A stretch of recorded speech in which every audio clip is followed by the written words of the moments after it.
Tidak ada sihir, tidak ada isekai, tidak ada dungeon, tidak ada level. Hanya dua pria, kepalan tangan mereka, dan sebuah imperium rentenir predator yang telah menelan seluruh komunitas secara utuh.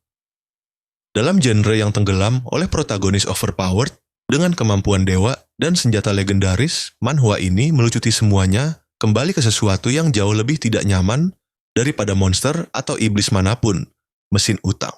Jenis utang yang berlipat ganda saat Anda tidur. Jenis yang mengubah orang biasa menjadi properti. Manhwa ini berjudul Bloodhounds. Judul Koreanya adalah Sanyanggedol, Anjing Pemburu. Ditulis oleh Jong Chan dan diterbitkan di Naver Webtoon. Ini adalah salah satu cerita paling membumi, paling visceral yang muncul dari Korea dalam 1 dekade terakhir.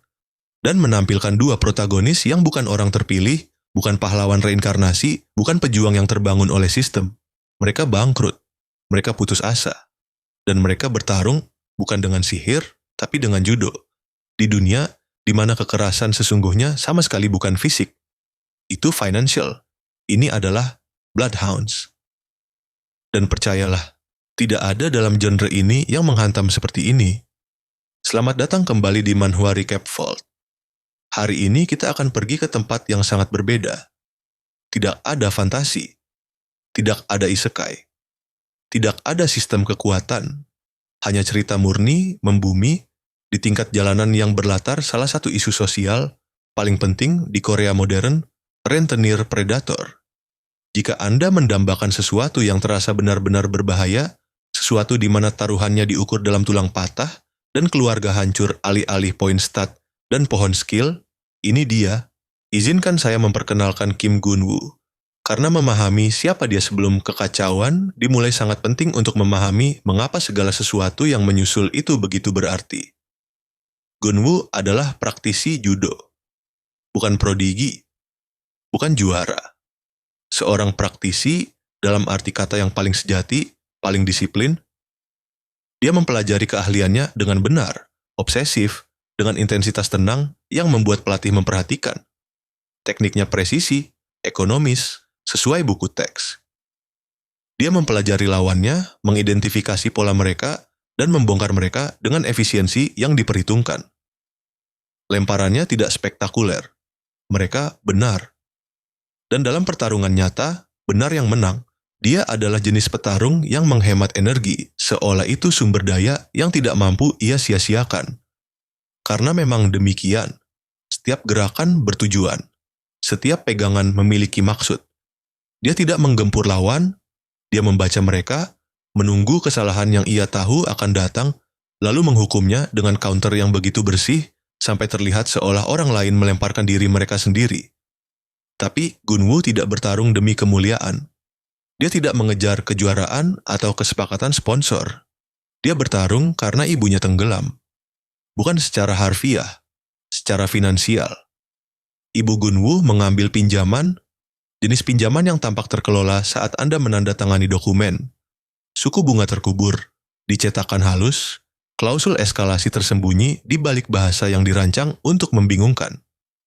Jenis pinjaman di mana melewatkan satu pembayaran tidak hanya menambahkan biaya, itu menggandakan pokoknya. Memicu denda yang berlipat di atas denda. Mengubah jumlah yang bisa Anda lunasi dalam 2 tahun menjadi angka yang akan mengikuti Anda seumur hidup. Ini bukan alat plot. Ini Korea modern.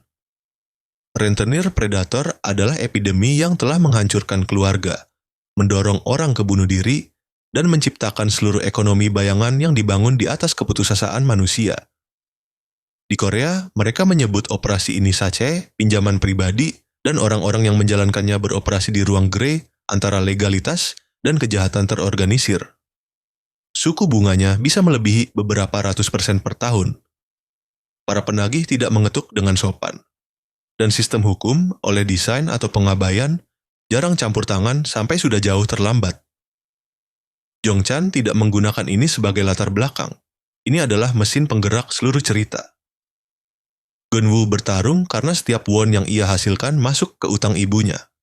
Setiap memar, setiap keseleo, setiap malam yang dihabiskan mengompres buku jari bengkak, semuanya melayani angka yang terus tumbuh, tidak peduli seberapa keras dia bekerja. Dia berlari di treadmill yang kecepatannya dikendalikan orang lain. Dan dia tahu itu bagian terburuknya. Dia tahu, sekarang izinkan saya memperkenalkan Hong Woo-jin.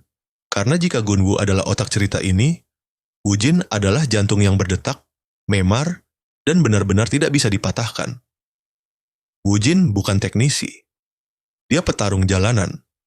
Bentuknya akan membuat instruktur judo legitimate manapun menangis.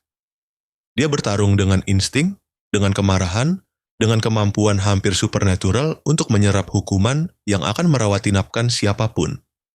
Dia berisik, dia agresif, dia jenis orang yang masuk ke ruangan dan energi di ruangan itu berubah secara fundamental. Menjadi lebih baik atau lebih buruk sepenuhnya tergantung apakah Anda berdiri bersamanya atau melawannya. Di mana Gunwoo diperhitungkan, Woo-jin adalah kekacauan. Di mana Gunwoo menghemat energi, Woo-jin menghabiskannya secara sembrono dan entah bagaimana selalu menemukan lebih banyak. Dia mengompensasi setiap kekurangan teknis dengan kesediaan untuk bertahan yang berbatasan dengan irasional. Dia tidak memenangkan pertarungan dengan menjadi lebih baik. Dia memenangkannya dengan masih berdiri lama setelah lawan-lawannya mengharapkan dia jatuh. Bersama, Gunwoo dan Woo-jin adalah unit yang luar biasa efektif. Otak dan tubuh. Presisi dan daya tahan, sang ahli strategi dan tembok. Mereka juga sahabat terbaik, bukan dengan cara performatif yang nyaman secara naratif yang sering digunakan cerita untuk persahabatan. Kedua pria ini memiliki sejarah nyata. Mereka kelaparan bersama, tidur di lantai yang sama, menjahit luka satu sama lain dengan perlengkapan yang dicuri dari toko sudut jalan. Ikatan mereka ditempa dalam penderitaan bersama. Dan itu sepenuhnya, tak tergoyahkan, nyata. Cerita ini memperoleh investasi Anda pada karakter-karakter ini bukan melalui pengungkapan latar belakang dramatis, tapi melalui detail kecil yang konsisten. Cara mereka membagi makanan tanpa membahasnya. Cara satu memeriksa tangan yang lain setelah pertarungan tanpa diminta. Kontrak diam-diam, tak terucap antara dua orang yang telah memutuskan bahwa apapun yang terjadi, mereka menghadapinya bersama. Dunia yang dihuni Gunwoo dan Woo-jin tidak glamor. Itu basement dan gudang. Aula latihan yang tidak mampu peralatan regulasi. Sirkuit pertarungan bawah tanah di mana aturannya sederhana. Bertarung, menang, dibayar. Kalah, tidak dapat apa-apa atau lebih buruk. Tapi bawah tanah memiliki lapisan. Dan lapisan yang lebih dalam dimiliki oleh orang-orang yang berurusan dengan komoditas yang jauh lebih menguntungkan daripada hadiah pertarungan. Masuklah Smile Capital. Nama itu saja harusnya memberitahu Anda segala yang perlu Anda ketahui tentang bagaimana orang-orang ini beroperasi. Mereka tersenyum. Mereka sopan. Mereka mengenakan setelan mahal dan berbicara dengan nada terukur dan menampilkan diri sebagai penyedia layanan keuangan legitimate yang menawarkan bantuan kepada orang yang membutuhkan. Mereka adalah rentenir predator. Dan mereka beroperasi pada skala yang membuat rentenir pojok jalan terlihat seperti kios limun. Smile Capital bukan operasi gang belakang. Itu mesin. Imperium miliaran won yang dibangun di atas eksploitasi sistematis orang-orang putus asa. Model bisnis mereka elegan dalam kekejamannya, meminjamkan uang kepada orang-orang yang tidak bisa mendapatkan pinjaman dari institusi sah, membebankan suku bunga yang menjamin gagal bayar, lalu menggunakan gagal bayar itu sebagai leverage untuk mengekstraksi semua yang dimiliki peminjam, rumah mereka, bisnis mereka, martabat mereka. CEO Smile Capital beroperasi di atas hukum. Bukan di sekitarnya, bukan di luarnya, di atasnya. Koneksi politik, hubungan institusional, tim hukum yang bisa menguburkan keluhan apapun dalam mosi prosedural selama 1 dekade. Jenis kekuatan yang berarti keluhan menghilang, investigasi terhenti, saksi mempertimbangkan kembali, dan orang-orang yang berutang uang, yang rentan, yang putus asa, orang-orang tanpa perwakilan hukum dan tanpa pemahaman tentang hak mereka, mereka hanya patuh. Karena pilihan apa yang mereka miliki? Ini adalah entitas tempat Ibu Gunwoo berutang uang.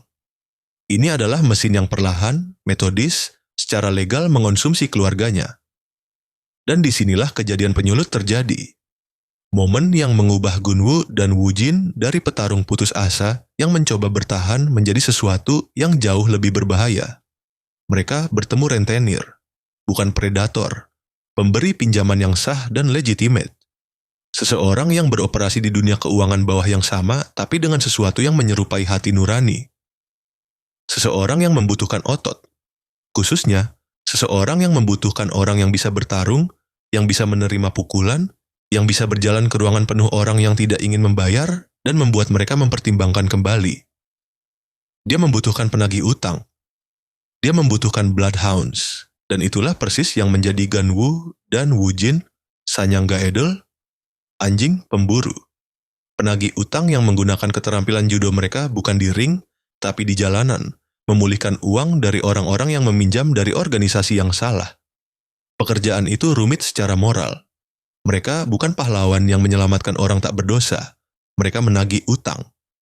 Utang nyata, terutang oleh orang-orang nyata yang sering kali sama putus asanya dengan Ibu Gunwoo sendiri.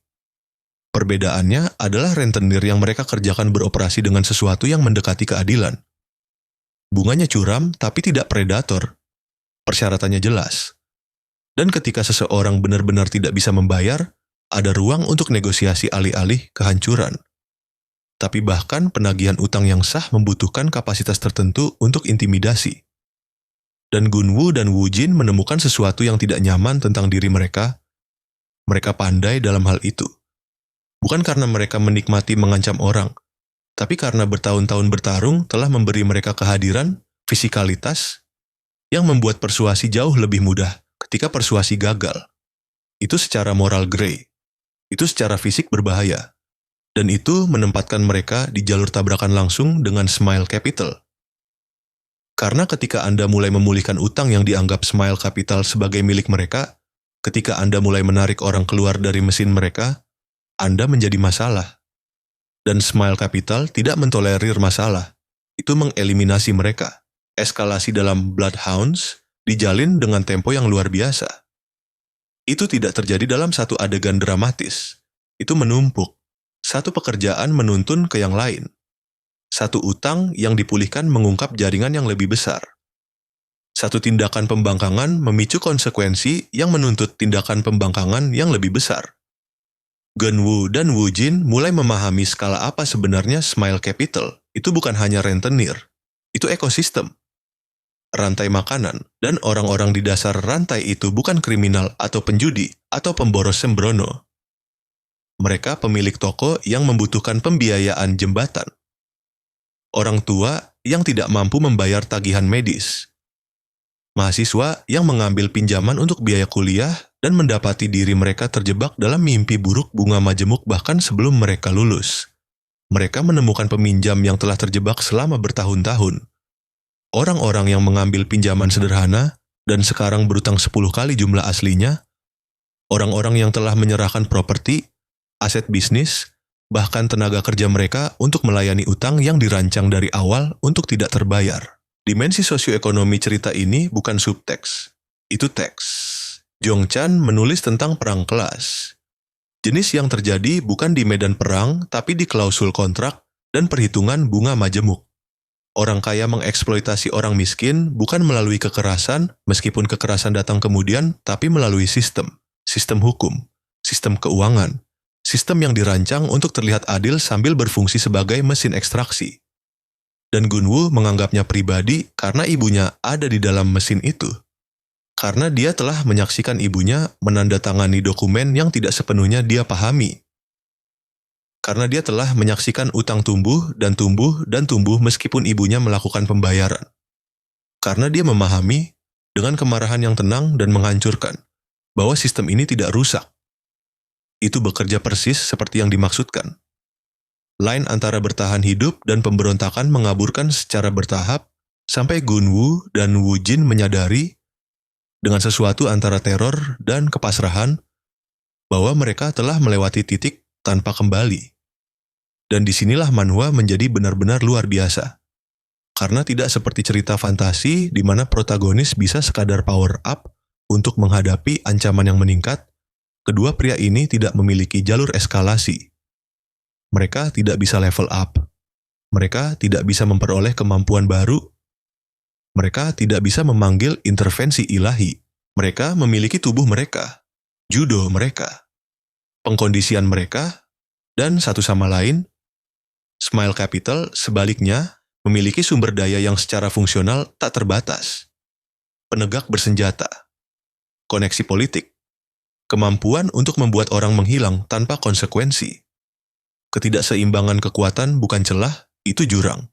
Namun, ada sesuatu yang sangat menarik tentang menyaksikan dua orang menghadapi situasi mustahil dan memilih untuk bertarung tetap saja. Bukan karena mereka percaya akan menang, bukan karena mereka telah menghitung peluang yang menguntungkan, tapi karena menyerah membutuhkan pengkhianatan terhadap sesuatu yang fundamental tentang siapa mereka. Gunwoo tidak bisa pergi dari utang ibunya. Woo Jin tidak bisa pergi dari Gunwoo. Itu sesederhana dan setak terpatahkan itu. Sekuens pertarungan di bagian ini memukau. Jong Chan memahami anatomi dengan cara yang membuat setiap benturan terasa nyata secara visceral. Koreografinya membumi, lemparan yang mematuhi fisika, pegangan yang mengikuti mekanik judo nyata, pukulan yang membawa berat dan konsekuensi. Tidak ada akrobat mustahil, tidak ada teknik yang menentang fisika. Hanya dua pria yang tahu cara bertarung menerapkan pengetahuan itu terhadap lawan yang dipersenjatai lebih baik, tapi secara signifikan kurang siap menghadapi seseorang yang benar-benar tidak peduli dengan terluka. Saya membahas banyak konten di channel ini. Protagonis overpowered, kebangkitan sistem, fantasi regresi, dan saya menikmati semuanya. Tapi, Bloodhounds melakukan sesuatu yang tidak bisa dilakukan oleh cerita-cerita itu. Itu membuat Anda khawatir. Ketika protagonis memiliki sistem yang menjamin pertumbuhan mereka, atau kemampuan ilahi yang memastikan mereka akan bertahan, ketegangannya performatif. Anda tahu mereka akan baik-baik saja. Pertanyaannya hanyalah seberapa spektakuler mereka akan menang. Di sini, jaring pengaman itu tidak ada. Kim Gunwoo dan Hong Woo Jin adalah manusia fana dengan tubuh fana yang bertarung melawan organisasi yang menghancurkan orang sebagai pengeluaran operasional rutin. Setiap pertarungan membawa risiko nyata. Setiap konfrontasi bisa menjadi yang terakhir. Dan Jong Chan cukup berani untuk membiarkan karakternya terluka. Benar-benar terluka. Bukan sebagai kemunduran sementara sebelum pemulihan dramatis, tapi sebagai kerusakan permanen yang mereka bawa ke depan. Kemenangan terasa diraih karena membutuhkan biaya yang nyata. Kekalahan menghancurkan karena karakter tidak bisa begitu saja regenerasi atau melewati konsekuensi dengan level. Tapi mungkin hal yang paling luar biasa tentang Bloodhounds adalah kemarahannya. Ini adalah cerita yang marah tentang sesuatu yang nyata. Rentenir predator di Korea bukan konstruksi fiksi. Itu krisis sosial yang telah menghancurkan banyak nyawa. Jong Chan menyalurkan kemarahan itu ke dalam narasi yang sekaligus menghibur dan benar-benar subversif. Penjahat Bloodhounds bukan monster atau iblis, mereka pebisnis. Mereka adalah sistem itu sendiri. Dan pahlawannya bukan orang terpilih yang diurapi oleh takdir. Mereka dua anak bangkrut yang memutuskan bahwa cukup sudah cukup. Resonansi itulah yang mengangkat ini dari thriller kejahatan menjadi sesuatu yang benar-benar penting. Persahabatan antara Gunwoo dan Woo Jin adalah tulang punggung emosional. Dalam cerita yang dengan mudah bisa menjadi tanpa henti suram, hubungan mereka memberikan kehangatan tanpa sentimentalitas. Mereka bercanda. Mereka bertengkar. Energi Woo Jin yang berisik dan kacau memantul dari disiplin tenang Gunwoo dengan cara yang benar-benar lucu. Ada adegan di mana Woo Jin bersikeras pada strategi tertentu yang, dalam analisis rasional manapun, gila, dan persetujuan diam-diam, pasrah dari Gunwoo lebih lucu daripada punchline manapun. Momen-momen ringan ini membuat kegelapan yang mengelilingi mereka lebih tertanggung, bagi mereka dan bagi pembaca. Dan yang penting, persahabatan itu diuji. Bukan oleh pengkhianatan, itu terlalu mudah, terlalu formulaik. Itu diuji oleh keadaan. Oleh pertanyaan seberapa jauh Anda mengikuti seseorang yang Anda cintai ke dalam pertarungan yang mungkin membunuh Anda berdua. Woo Jin tidak pernah ragu. Itulah yang membuatnya luar biasa. Bukan daya tahannya, bukan semangat bertarungnya, kesetiaannya, Kesetiaan yang absolut, irasional, dan luar biasa.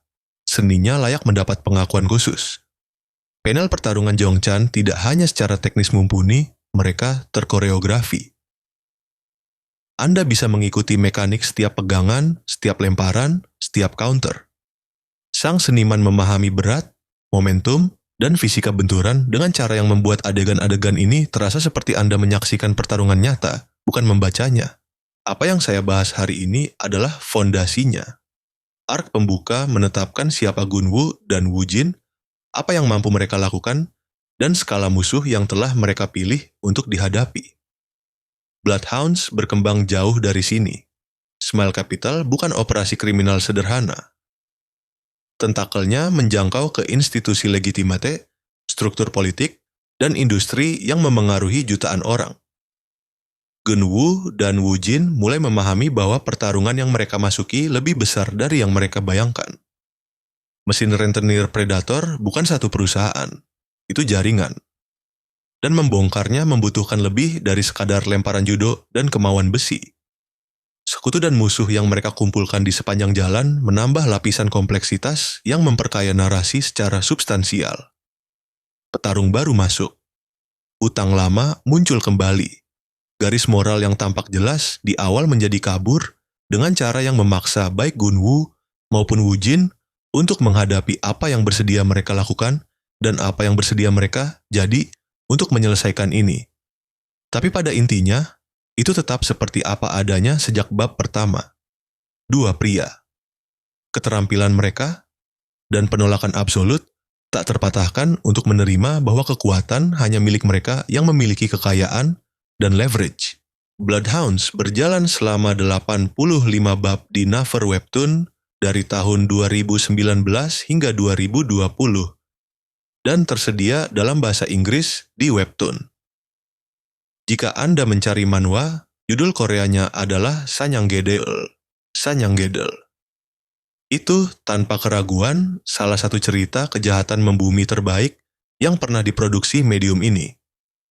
Dan jika Anda butuh bukti lebih lanjut tentang seberapa bagus cerita ini, Netflix mengadaptasinya sebagai serial live action pada Juni 2023 dibintangi Woo Do-hwan sebagai Gunwoo dan Lee Sang-yi sebagai Woojin. Adaptasi tersebut mengubah seni bela diri dari judo menjadi tinju, tetapi mempertahankan narasi inti dua petarung yang melawan Imperium Rentenir Predator. Musim pertama adalah kesuksesan signifikan, dan musim 2 telah dikonfirmasi dengan Rain bergabung dalam cast sebagai penjahat baru. Apakah Anda membaca manhwa asli atau menonton serial Netflix? Cerita ini layak mendapat perhatian Anda. Jika Anda menikmati breakdown ini, beritahu saya di komentar arc mana yang ingin saya bahas selanjutnya. Manhwa Recap Vault membahas cerita-cerita paling menarik dalam genre setiap minggu. Subscribe jika Anda ingin berada di sini untuk yang berikutnya. Terima kasih sudah menonton. Sampai jumpa di episode berikutnya.